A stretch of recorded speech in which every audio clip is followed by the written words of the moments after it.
porque quem está aqui no estúdio da Jovem Pan, Araçatuba, é o candidato a prefeito pelo Partido Novo, Bruno Pandini. A entrevista terá 45 minutos ininterruptos a partir de agora. Bruno, eu estou com um cronômetro aqui na minha frente e eu vou te posicionando. Se você quiser colocar o seu aí, não tem problema nenhum. Também são 8 horas e 27 minutos. Bom dia, Bruno Pandini. Bom dia, Marcelo. Bom dia, Jonathan. Bom dia a todos que nos ouvem. É um privilégio estar aqui. Sabe por quê? Nessa minha corrida de pré-campanha e campanha, a minha primeira entrevista foi dada aqui e esta é a última entrevista antes das eleições, portanto eu abri e fechei com chave de ouro e estou muito feliz em chegar nesse momento com essa força e com toda essa boa consolidação de um trabalho que tem sido feito há muito tempo e que a gente trabalha todos os dias no melhor que a gente pode. Eu selecionei aqui algumas coisas acompanhando o início da transmissão. Se você traz uma frase do dia, e ontem meu irmão veio de São Paulo, esse final de semana meu irmão veio de São Paulo para acompanhar os trabalhos da campanha, né, da semana final, e ele trouxe uma frase que é o seguinte: o sucesso tem o gosto doce, mas um cheirinho de suor. Boa. Anote, Jonathan Alves, que será dos próximos dias para nós. E tem outra coisa, hoje é o dia do vereador, então parabéns aos vereadores, e dia 6 é o dia de mudar de vereador. Então vocês, por favor, acompanhem aí todo mundo que está na luta e principalmente os vereadores do Novo. E um último comentário, que muito se fala sobre essas pesquisas que estão aí, e de acordo com as pesquisas dos adversários, deve chover em Araçatuba nos próximos dias, principalmente em cima da casa de todos esses candidatos que só veem o deles e querem manipular a sua intenção de voto, meus amigos.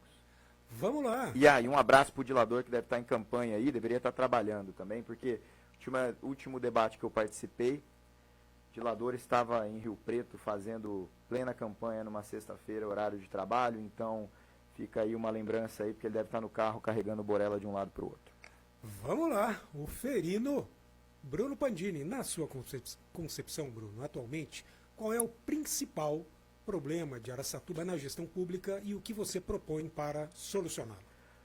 Marcelo, e todos que nos ouvem, acho que é uma pergunta excepcional, porque o que me trouxe para ser candidato, o que me deu a intenção de me tornar alguém que pudesse representar Araçatuba, é a vontade de fazer algo pela cidade que está parada no tempo. Então, para mim, é uma falta de visão. No entanto, quando você vive a cidade, quando você vai atrás de conhecer a realidade da cidade, nós estamos vivendo uma crise de saúde. Então, é preciso trabalhar essas duas coisas. A saúde é algo que todos sabem, não precisa de mim no microfone para dizer que é uma calamidade, uma crise, pessoas morrem de forma... todas as mortes são perdas tristes, mas são mortes que poderiam ser evitáveis, isso é uma calamidade.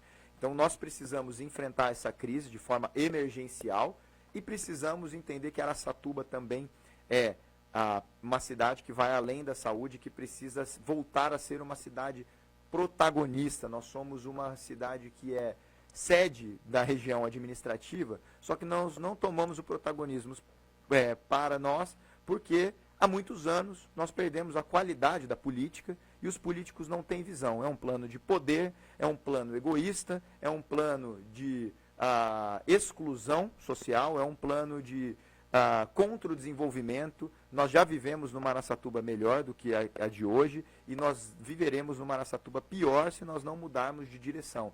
Portanto, a falta de visão dos políticos, eu digo todos os políticos, porque o que me fez candidato, que me tornou candidato a prefeito foi a interação com praticamente quase todos que estão hoje na disputa e que nenhum deles trouxe para mim a visão e uma representação de uma Araçatuba que fosse melhor e que tivesse uma direção. E eu, ao longo do ano passado todo e deste ano, trabalhei muito, mas muito, para estar aqui propondo algo para Araçatuba, que enfim a Araçatuba merece, que é uma visão decente de futuro, para que assim a gente possa trabalhar um desenvolvimento e que esse desenvolvimento devolva às pessoas qualidade de vida, bons serviços públicos e infraestrutura. Então na resposta curta, para te resumir quem nos ouve, lembrem-se, a saúde é uma crise e a falta de visão política é o nosso cenário.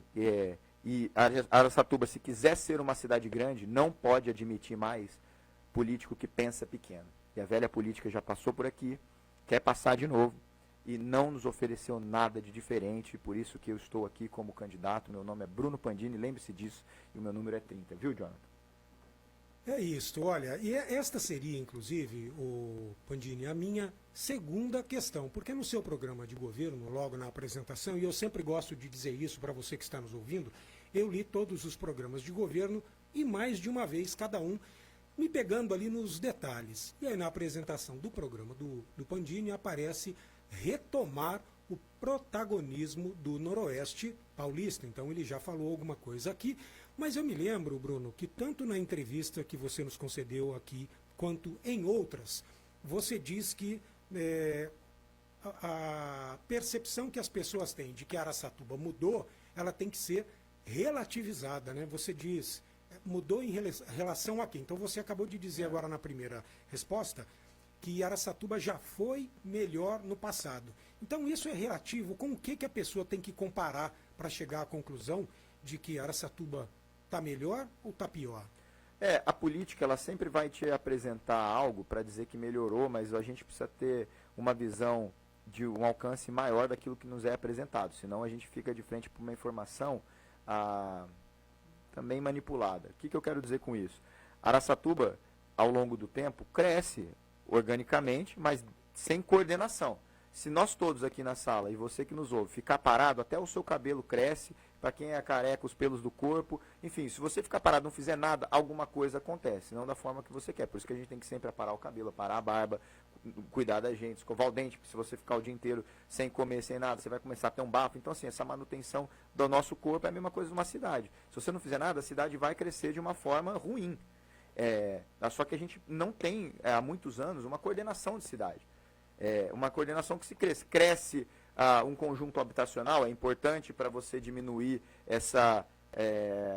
a questão habitacional, né? Você dá a condição para que pessoas e famílias tenham casas, esse déficit, mas a que custo você vai fazer isso? Se não tiver de forma planejada, você vai excluir essa pessoa colocando ela numa extremidade da cidade que não conecta com a infraestrutura de mobilidade, que não está perto do serviço, que não está perto da saúde, que não está perto de nada. Se você não pensar como a cidade quer crescer, os condomínios de pessoas com mais capacidade econômica também vão estar mais distantes da cidade.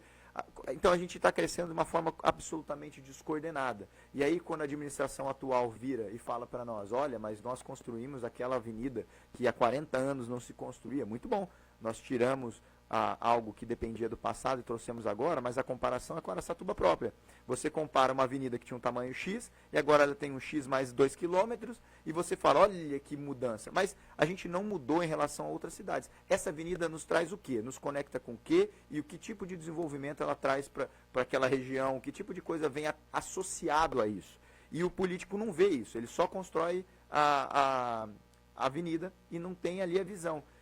E muito se fala, tem aquele jargão que fala assim, a gente coloca uma pá de cal no assunto, né? Me parece que a administração atual coloca uma pá de asfalto nos assuntos, e um desses assuntos é a própria saúde. Então cala a boca do povo falando que nós vamos colocar uma pá de asfalto aqui e você não reclama da administração, porque nós fizemos muito. Você não tinha essa avenida, agora tem. Mas saúde você não tem, desenvolvimento econômico você não tem, e você não tem nada que uma cidade pode te oferecer para te dar infraestrutura e desenvolvimento econômico e principalmente qualidade de vida. Então Araçatuba, só para completar a resposta, nós somos uma sede de uma região administrativa de 40 cidades, nós somos a maior dela, mas se você pega os nossos indicadores do IBGE e todos os outros, seja do IDEB, seja da saúde, né, das regionais de saúde, das diretorias regionais de saúde, nós não somos protagonistas em nenhum índice. Nós não estamos em primeiro lugar, não estamos em segundo, não estamos em terceiro. E não estamos em comparação a cidades que são 4, 5, 6, 7 vezes menores do que nós, ou até mais. Então é uma vergonha para uma cidade que, infelizmente, todo mundo gosta de Araçatuba, todo mundo ama Araçatuba, mas se eu perguntar aqui, eu consigo ver todos que nos ouvem, todos que nos ouvem levantando a mão e falam assim, tem alguma coisa que você está insatisfeito com a cidade, nós não estamos bem. Certeza. E isso é unanimidade. Então nós precisamos de uma política que não olhe só para a direita, só para a esquerda, que não fique só virando a direita ou só virando a esquerda. A gente precisa procurar um caminho reto, que acrescente uma direção para toda a cidade, do pobre ao rico, do trabalhador ao aposentado, do homem, da mulher, da LGBTQIAPA+, para todo mundo. Araçatuba é de todo mundo, Marcelo. E me parece que os políticos só pensam em Araçatuba para eles e te excluem. Você que me ouve, você sabe da parte que te exclui. E é isso que eu gostaria de fazer com que a cidade tivesse. O protagonismo baseado no esforço político correto. Vamos lá.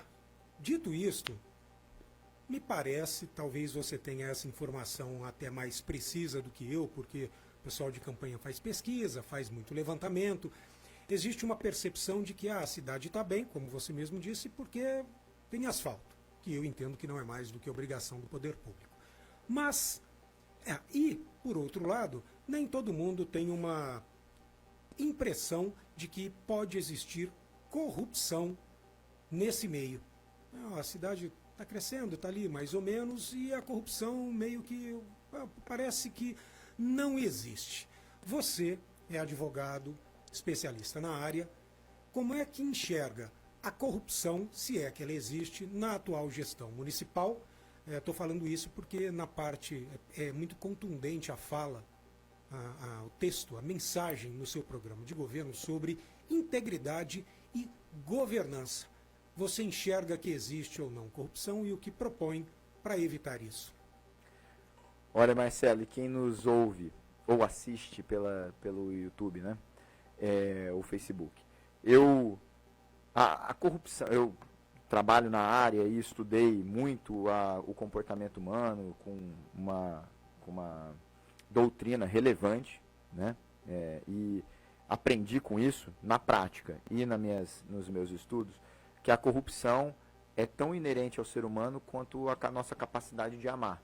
E o que depende da gente amar mais ou corromper mais é uma série de fatores, incluindo o exemplo, incluindo o meio que a gente vive, incluindo o estímulo ou a falta de um estímulo para que a gente atue de uma determinada forma. Isso inclui você, eu e todos que nos ouvem. E veja, na Lava Jato, eu vou trazer o exemplo da Lava Jato, mas eu vou vou trazer o assunto até a cidade. Na Lava Jato, que é o maior escândalo de corrupção do planeta, começou com uma singela investigação de doleiros, que chegou até um carro dado por um diretor da Petrobras e este fio desenrolou essa investigação que hoje a gente conhece como o maior escândalo de corrupção do planeta, pelo número de países envolvidos, números de agentes públicos envolvidos, números de executivos envolvidos e tudo mais. E que, portanto, a corrupção ela é muito calibrada com base na percepção também.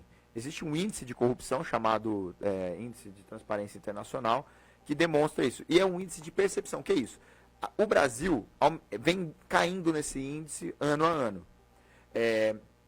Mas essa é uma questão interessante, porque assim, se a Lava Jato começou com uma investigação singela e se tornou tudo isso, significa que, até que isso fosse revelado, ninguém tinha percepção que a corrupção existia. A mesma coisa aqui em Araçatuba. Isso que em Araçatuba nós já tivemos no passado recente, Tudo Nosso,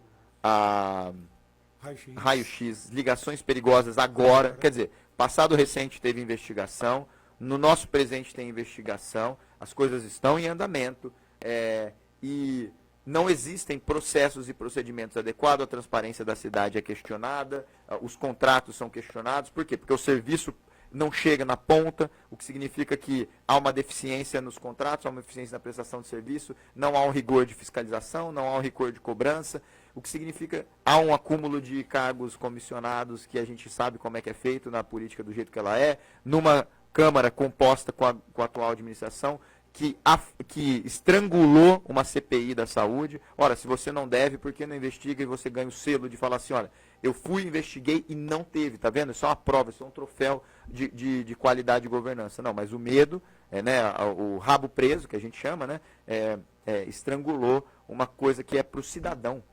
Você da prefeitura, você da Câmara, e que participou desse estrangulamento, você está acabando com a chance do cidadão entender qual que é, o cidadão que te escolheu para te representar. Portanto, eu acho que sim, Araçatuba é um ambiente que a gente precisa avaliar melhor, com relação a esses procedimentos. E eu digo mais, esse índice de percepção de corrupção, ele é tão relevante, especialmente com relação Marcelo, ao desenvolvimento econômico. Por quê? Porque pessoas que têm a capacidade de trazer recurso para o Brasil, por exemplo, eles avaliam qual que é a capacidade que eu tenho de ganhar dinheiro no Brasil e qual é o ambiente de transparência lá. Porque se o ambiente for de alta corrupção, de percepção de corrupção, o cara pega o dinheiro dele e coloca em outro lugar. Porque ele sabe que aqui vão pagar pedágio, vai ter cobrança de propina, a burocratização é maior, tem sempre um terceiro envolvido, tem sempre um intermediário, tem sempre o amigo do rei, a licitação está sempre manipulada. Pô, e aqui em Araçatuba não vejo os processos adequados para que a gente dê mais transparência nas nossas relações públicas, então, nas nossas ações públicas. Portanto, eu acho que sim, é muito relevante o que eu trago no meu plano de governo, porque isso também tanto ajuda a gente deixar o nosso ambiente mais saudável, quanto de uma forma ativa sermos uma cidade que vai atrair o investidor, porque ele vai ter segurança de que aqui é um ambiente seguro para o investimento dele e que as pessoas também conseguem perceber que a qualidade de vida está chegando porque o dinheiro não está vazando pelo ralo da corrupção. Ou Muito secando, bem. né? Muito bem, passamos de 15 minutos, um terço da entrevista. Gostaria agora de falar, Bruno, de educação, porque no seu programa de governo, a apresentação do tema começa com a frase: o foco da educação é o aluno e não o sistema. Gostaria que você explicasse por isso, isto, e na sequência eu farei mais perguntas relacionadas ao assunto. Bom, Marcelo, a gente traz no programa diversos conceitos baseados na realidade da cidade. Como hoje a cobertura da educação ela é adequada, por exemplo, não é a falta de escola nos lugares, é eventualmente a vaga nessa escola, mas então assim, a infraestrutura, a condição de poder levar o aluno até a escola não é o crítico da cidade. E isso tudo é acessório, né? Porque você mexe na educação dando condição ao aluno. O aluno precisa sair da escola com a qualificação adequada, seja nos níveis fundamentais, né, ensino infantil, fundamental, para que ele chegue no nível do ensino médio, do ensino superior, desde a base, tendo qualidade na educação. Apesar de Araçatuba ter indicadores acima da média nacional, nós fomos perdendo pontos no IDEB, por exemplo, nos últimos anos. O que significa que, além de já haver muito espaço para melhorar esses indicadores, a gente conseguiu cair um pouquinho, o que é ruim. A gente tem que se manter sempre na faixa. Para mim, saúde e educação é tolerância zero, porque se você tem alguém que fica de fora você desprestigia, você está não matando a pessoa no caso da saúde, mas matando o seu futuro, desprestigiando um sonho e um potencial de uma pessoa que vai perder porque ela não teve a capacidade nem de sonhar, porque ela não teve a capacidade de se educar e conhecer quais são as suas possibilidades. Então, a educação é algo que a gente tem que sempre olhar para o aluno e falar: nós estamos colocando esse aluno de frente para uma realidade que a gente encontra hoje e preparando ele para o agora, porque é importante ele viver bem agora, mas também pensando no futuro, ou seja, dando as condições dele. Então, o aluno é o objeto. A escola é o acessório, né? A estrutura, o ar-condicionado, o ventilador é importante, mas é acessório. E como chegar no aluno? Por meio dos professores e dos diretores. Ou seja, a valorização desses profissionais,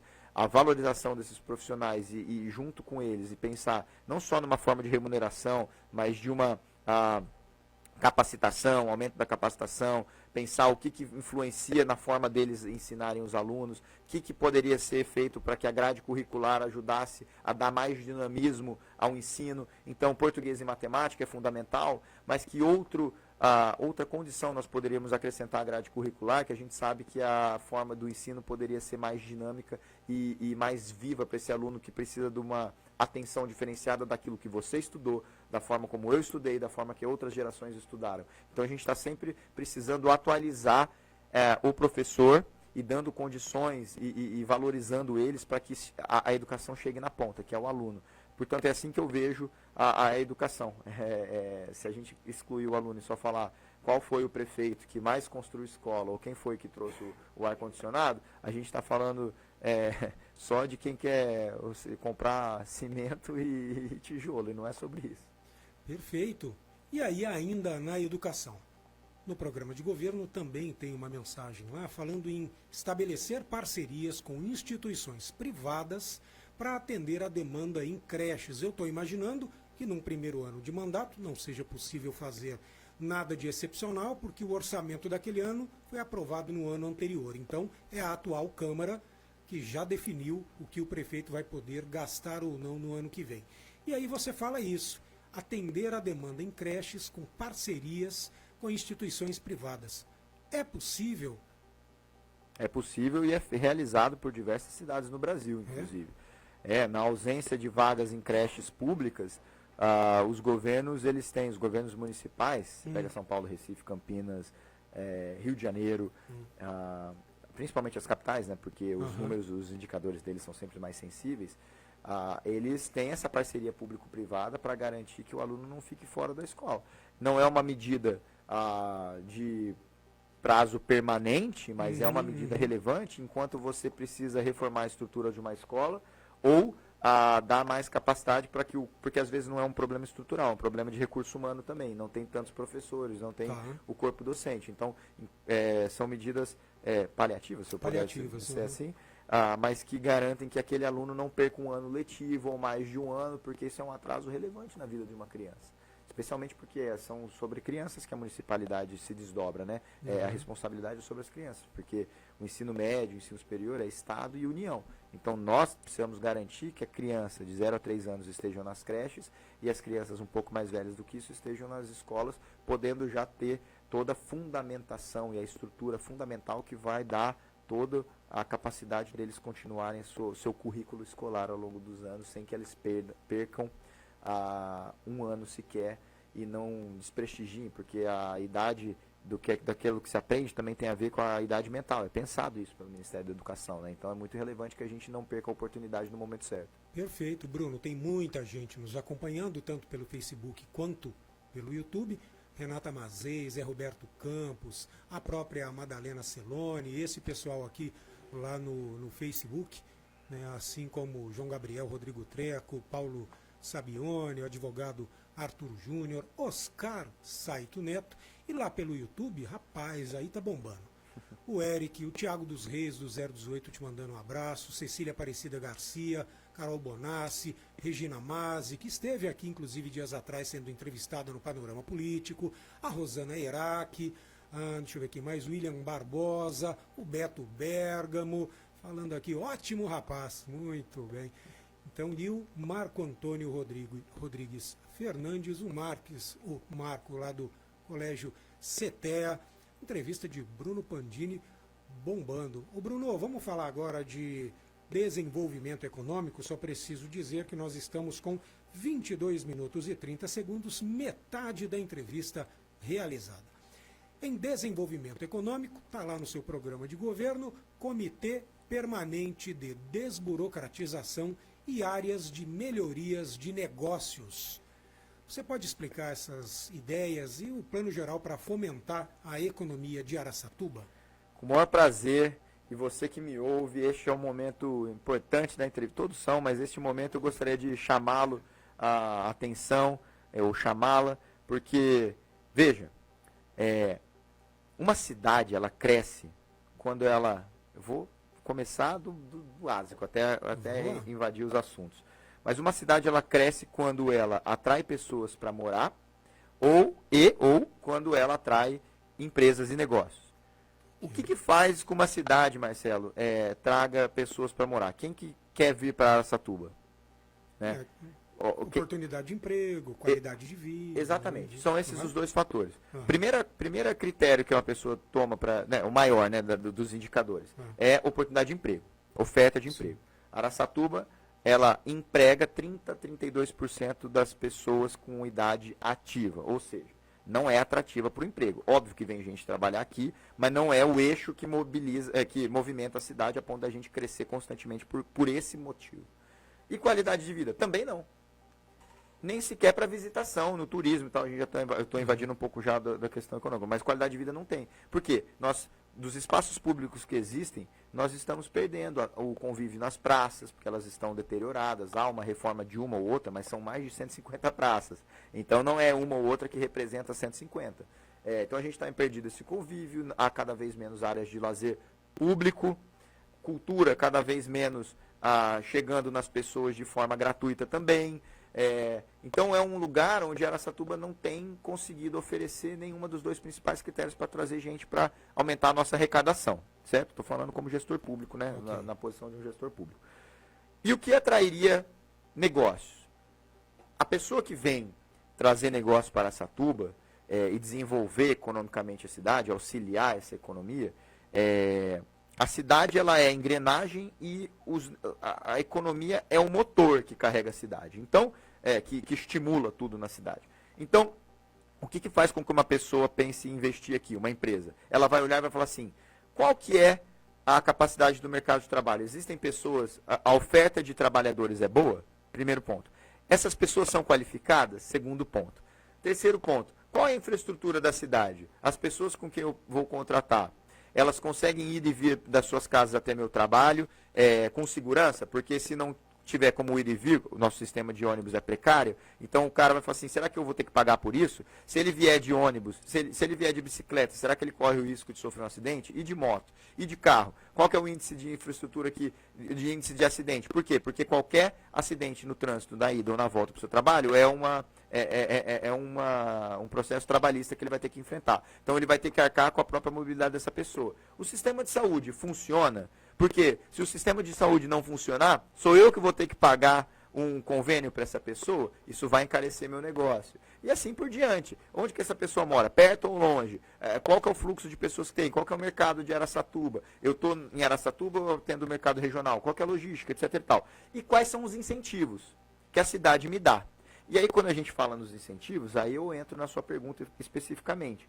O que é uma lei de liberdade econômica que tem no plano de governo? Que a gente falou em off antes de começar aqui a nossa conversa, mas está junto com o Comitê Permanente de Desburocratização e as áreas de melhoria de negócio. Lei de liberdade econômica é uma lei que os municípios e o Estado precisam ter para que a gente consiga determinar, por exemplo, quais são a listagem dos negócios com baixo risco.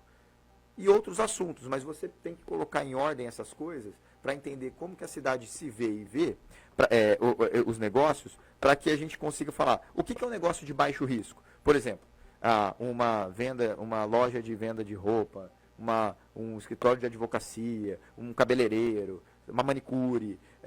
Por quê? Porque isso é relevante, porque aí a gente está falando assim, Comitê Permanente de Desburocratização. Isso tem dois eixos, por exemplo. Depois que você tem na Lei de Liberdade Econômica essas definições, você vai falar assim, olha, a gente vai eliminar a necessidade de você cobrar que alguém tenha um alvará, um AVCB, por exemplo, né, que é o alvará do bombeiro, se você estiver trabalhando como manicure num prédio comercial que já tem um AVCB do bombeiro. Vai te desonerar com relação a isso. Perfeito. Isso é excelente, o cara faz uma autodeclaração ali, o prédio tem que ser constantemente fiscalizado, então isso já é feito em várias cidades. Em São Paulo é feito, no Rio de Janeiro é feito, em Curitiba é feito. Nas cidades que pensam no desenvolvimento econômico já fazem isso. Por que a gente não pode trazer isso?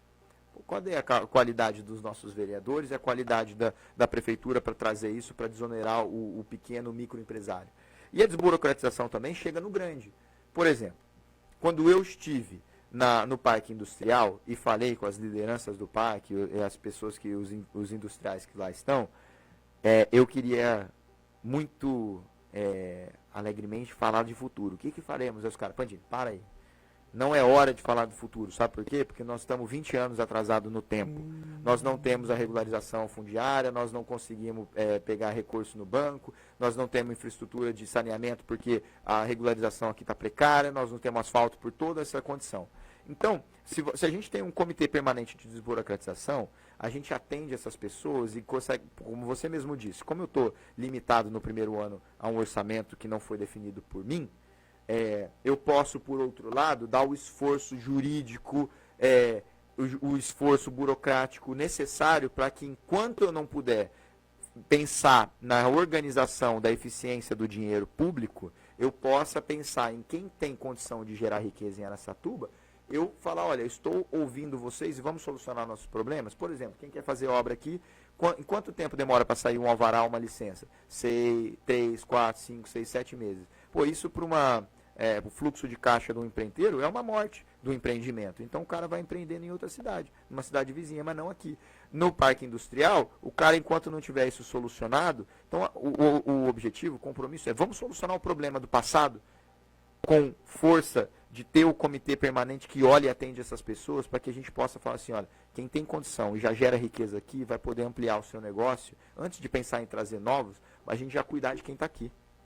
Cuidar de quem está aqui é fundamental, porque a cidade já vive e estimula isso. E a gente consegue fazer isso com esforço. É só um esforço técnico. Então, conta comigo, gente. Eu já estou falando aqui, ó, Bruno Pandini, 30. Não caia na besteira de escolher nenhum outro candidato da velha política, ou que se faz da nova política, é só uma nova carinha, mas que traz todo o passado da velha política, que tem todos os esqueletos no armário. Então venha comigo, porque se você, tanto quanto eu, quer uma nova forma de fazer política, Bruno Pandini, estou com o doutor Estélios, que tem seu reconhecimento de 38 anos de cuidado com a saúde pública, e põe 30 na urna. Vamos lá, mas eu quero aproveitar, inclusive, que eu e o Bruno conversamos aqui antes de começar a entrevista, embora não estivesse nas minhas perguntas, eu penso que é tão interessante o que ele falou, que gostaria de abordar, Bruno, só te alerto. Passamos de 30 minutos, temos mais 15, mais ou menos. Ainda um pouquinho de desenvolvimento econômico. Você falou para mim aqui em off, antes de começar, sobre rua completa e lotérica nos bairros. Está no seu radar? Ah, muito bom, verdade. Olha só, isso tem a ver com uma resposta que eu acabei de ver que eu não cheguei até o final, que são as áreas de melhoria de negócio. E isso tem a ver um pouco com a questão da rua completa e com as lotéricas. Veja, o que é uma rua completa? Isso é um conceito técnico de urbanismo, super atual, que significa que assim, uma cidade atual, que quer ser grande, que quer pensar na qualidade de vida dos seus habitantes, ele tem que trazer o conceito da rua completa, que é uma rua que ao longo de toda a sua extensão consiga ter pessoas morando, comércio, serviço, tudo disponível no mesmo lugar, ao longo de sua extensão. O que faz com que essa rua tenha vitalidade, ou seja, trânsito e fluxo de pessoa ao longo de todos os períodos do dia, porque de manhã tem gente caminhando por lazer, com seu cachorro, para ter esse estímulo de ar fresco, tereréu. Depois vai para a padaria porque está perto, vai a pé, pode ir até o comércio porque está perto. Uma rua que carrega isso, estimula a vitalidade, tem fluxo e dá sensação de segurança, estimula o comércio, estimula a economia e dá mais qualidade para quem pode morar perto. Só que essas ruas precisam ter em todas as regiões de Araçatuba, e não só ficarem restritas ao centro expandido de Araçatuba. Sim. Então a gente precisa olhar para isso. Grandes corredores comerciais, exatamente, muito além disso. Que é uma meia dúzia de rua aqui em Araçatuba. Então a gente precisa estimular isso, e as áreas de melhoria de negócio são áreas que a gente precisa olhar do ponto de vista da administração pública, é você ir junto às associações, a associação dos supermercadistas, associação do calçadão, outras que podem ser formadas, para a gente falar assim, olha, e o próprio bairro, para falar assim, Marcelo, esse bairro, qual é o público das pessoas que moram aqui que vai atrair mais um tipo de negócio? Então um bairro onde se tem pessoas mais velhas, que tipo de negócio a gente pode pensar e fazer uma área específica para isso? Que aí seriam cenas, onde que a gente pode colocar a cena cultural, a cena gastronômica, a cena que tem mais a ver com comércio, um tipo de comércio específico. Porque aí o cara que tem a capacidade econômica vai olhar para aquilo e falar assim, tem ali, só que a gente tem... E aí como que entra a prefeitura? Com a boa zeladoria, com a capacidade de fornecer um serviço de transporte que leve e busque a pessoa com facilidade de um bairro ao outro, para que ele visite essas áreas, essas cenas que eu mencionei agora. A infraestrutura, uma boa iluminação, uma boa zeladoria, segurança, porque vai ser um espaço que precisa ser tendo vitalidade, ter o cuidado com a segurança, estimular. Então, a prefeitura, ela ajuda essa engrenagem a girar. Então, você traz a comunidade, o empresariado e a prefeitura à disposição da cidade, fazendo com que a cidade frutifique em diferentes pontos, atraindo diferentes núcleos. E você tem, hoje eu vou comer, lá tem vários restaurantes específicos, que é ali que se faz hoje uma zona, uma área mais interessante e tal. Que, se você visita Não precisa nem falar de Europa, coisa chique, mas existem cidades que têm essa e é um atrativo turístico também. Você vai, você sabe que ali, vamos lá num café, do lado do café tem um bom restaurante, do lado desse bom restaurante tem aquela sorveteria e assim e é por verdade diante. que o seu levantamento indica que a população dos bairros quer muito lotérica pertinho dela? Esse é um levantamento que eu fiquei assustado ao ver o resultado.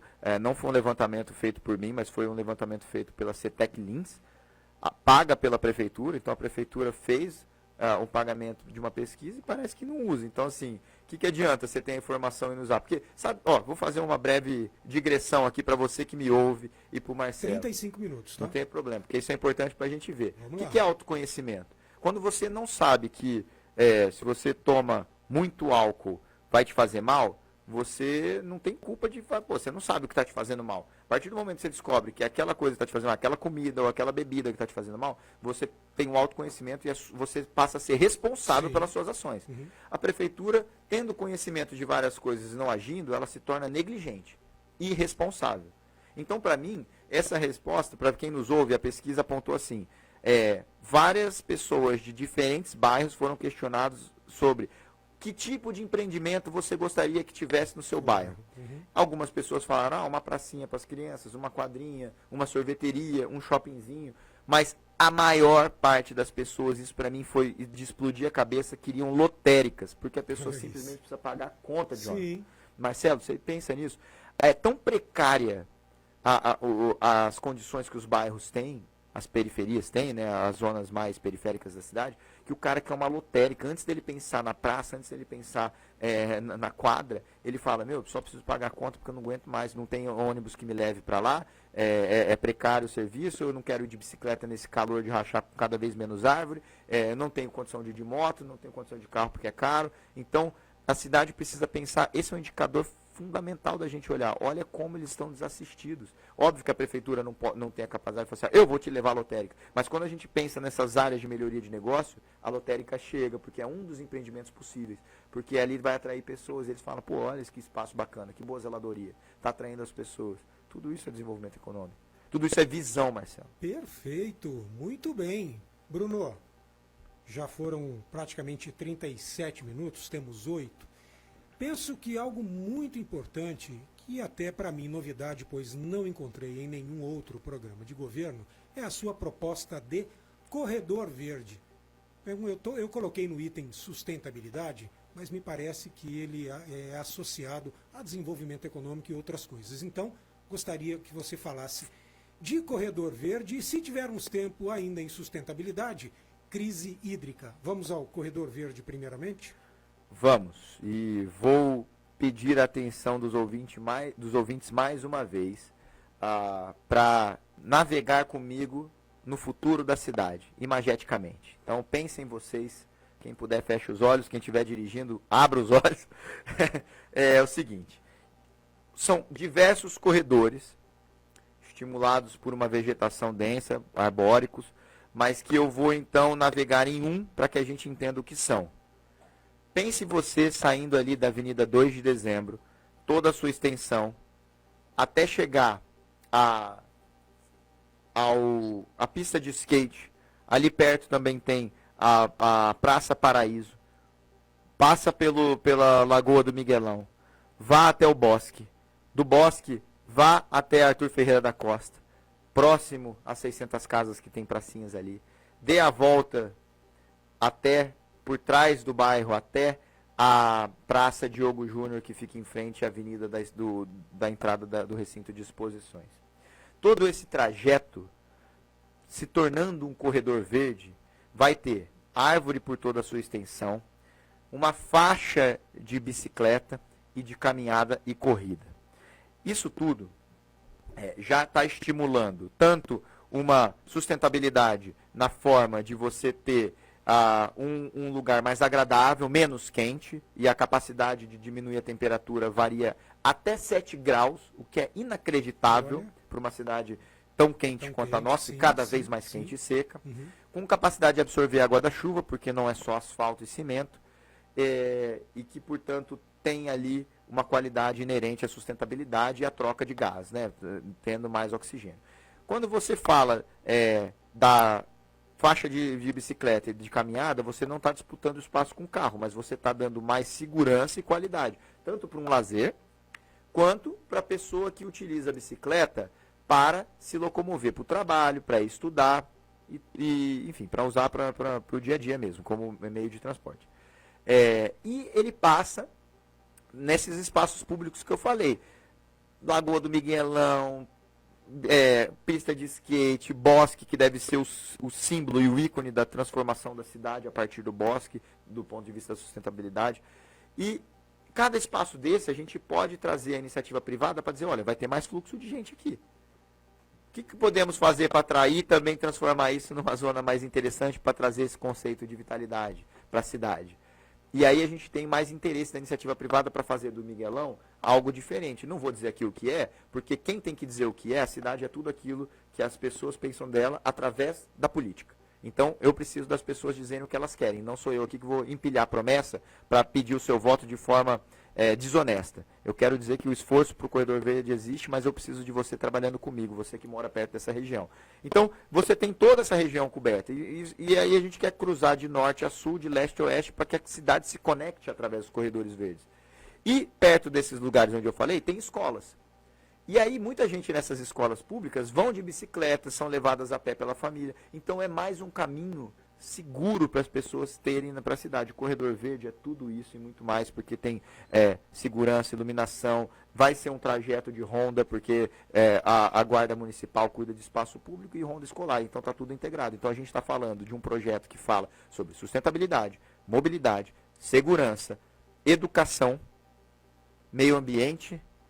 E o que a gente precisa para trazer recurso que não depende do orçamento da cidade? Isso é o mais importante do Corredor Verde. É a capacidade de buscar recurso público no governo do Estado e no governo federal e principalmente recurso financeiro de iniciativa privada a fundo perdido. Por quê? Porque está juntando todos esses eixos. Isso é, de novo, Marcelo, visão. Perfeito. Vejam e ouçam. Bruno Pandini 30, gente.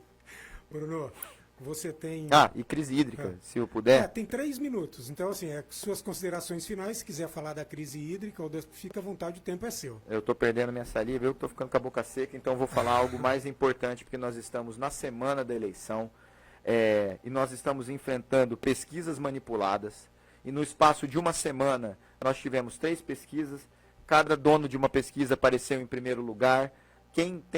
Qual é o resultado das pesquisas? O que os donos precisam que tenha, né, dessas pesquisas, o que todas elas têm em comum, a capacidade de mudar quem está em primeiro, e, o mais relevante para mim, quem está em primeiro lugar de verdade é o indeciso, Marcelo. Porque só responde pesquisa hoje quem já está ou trabalhando em alguma campanha, ou já tem seu núcleo, o núcleo bruto do candidato. A população de verdade é mais de 50%, é de 60% a 70% que está indeciso até hoje. E eu estou dizendo isso porque eu estou na rua todos os dias. E eu pergunto, a primeira coisa, antes de entregar um santinho, aliás, Jonathan, toma um santinho para você, número 30, Bruno Pandini e Marcelo, para vocês, os dois que estão indecisos não estejam mais a partir de agora. Mas eu pergunto, você já tem candidato a prefeito? A resposta ainda não. Não sei quem está concorrendo ou estou avaliando. Então está aqui uma possibilidade. Vá até a minha rede social. Eu já participei de debate. Essa entrevista que eu estou te dando é relevante e outras que eu já te dei e dei para outros veículos são tão importantes porque eu tenho falado do plano de governo. O plano de governo está lá. Então, se for na capacidade de ter um plano relevante que pensa a cidade, está lá na minha rede social e eu convido quem nos ouve a me visitar e comparar, que vai entender quem tem mais visão e mais capacidade de governar uma cidade do tamanho da nossa e defender a cidade, não porque é amigo do Bolsonaro, amigo do Lula, ou é filho do dilador, ou está trazendo os esqueletos da velha política, dizendo que é uma novidade, mas é uma falsa novidade. Então pensem, pessoal, agora é muito importante que a gente defina os 4 próximos anos da cidade. O melhor e mais importante legado que um político te dá é plano de governo de longo prazo. Todas as cidades que evoluíram no espaço de 10, 15, 20 anos. Portanto, o plano é da cidade. O plano é de visão a longo prazo, sem perder de vista aquilo que a gente precisa fazer hoje, como a saúde. Eu peço para vocês essa atenção, muito humildemente. É minha primeira vez na política, mas é isso que faz de mim a novidade, é isso que faz de mim. Eu me preparei demais para estar aqui. só juntei com pessoas boas, estou trabalhando, juntei menos de 100 mil reais para fazer a campanha. Isso é inacreditável. Você tem junto comigo uma missão. Quando que a gente pensou, todos os outros, Marcelo, ganharam 500 mil reais de dinheiro público, 650 mil reais de dinheiro público. Borella, 500 mil reais de dinheiro público, mais o dinheiro da pasta da secretaria, está usando a máquina. Cido, 650 mil reais de dinheiro público, fazer campanha. Zanata, 1 milhão e 50 mil reais para fazer campanha.